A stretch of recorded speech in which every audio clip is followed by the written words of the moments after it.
नमस्कार मंडळी. आजच्या व्हिडिओमध्ये आपण होळी, त्याच्याचबरोबर अध्यात्म आणि आयुर्वेद या सर्वांची काय सांगड आहे ते पाहणार आहोत. व्हिडिओ शेवटपर्यंत नक्की पहा. होळी हा सण केवळ रंगाचा उत्सव नसून त्यामागे भारतीय ऋषीमुनींनी मांडलेले खोल अध्यात्म आणि आयुर्वेदाचा शास्त्रशुद्ध पाया आहे. थंडी संपून उन्हाळा सुरू होताना होणाऱ्या या ऋतूबदलाच्या काळात होळीचे महत्त्व अनन्यसाधारण आहे. यामागचे सविस्तर विवेचन खालीलप्रमाणे आहे. होळीचे आध्यात्मिक महत्त्व.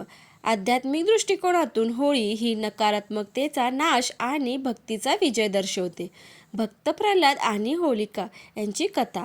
हिरण्यकश्यपची बहीण होलिका हिला अग्नीपासून न जळण्याचे वरदान होते. तिने प्रल्हादाला मारण्यासाठी त्याला मांडीवर घेऊन अग्नीत प्रवेश केला, परंतु प्रल्हादाच्या निस्सीम भक्तीमुळे तो वाचला आणि होलिका जळून भस्म झाली.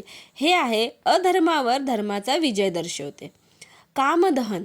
एका कथेनुसार भगवान शंकराने आपल्या तिसऱ्या नेत्राने मदन म्हणजेच कामदेव याला भस्म केले होते.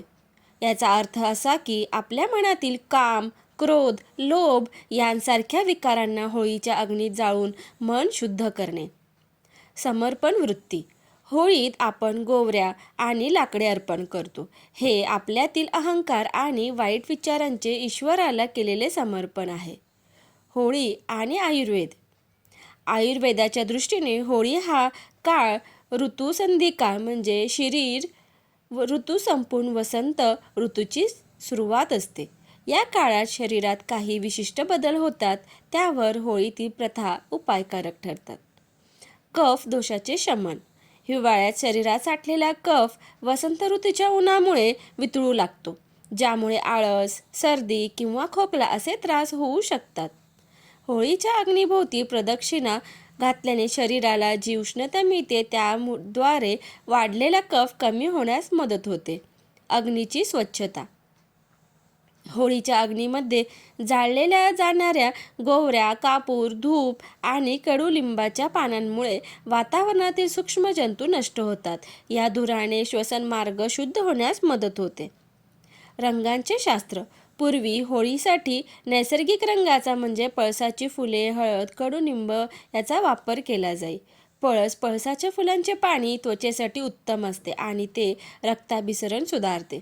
हळद हे जंतुनाशक म्हणून कार्य करते. मानसिक आरोग्य. रंगाने खेळल्यामुळे शरीरातील एंड्रोफिन सारख्या आनंदी संप्रेरकांची निर्मिती होते, ज्यामुळे तणाव कमी होतो आणि उत्साह वाढतो. काही महत्त्वाच्या टिप्स. नैसर्गिक रंगांचा वापर. रासायनिक रंगाऐवजी हळद, बीट किंवा फुलांपासून बनवलेले रंग वापरा, जेणेकरून त्वचेला इजा होणार नाही. पुरणपोळीचे महत्त्व.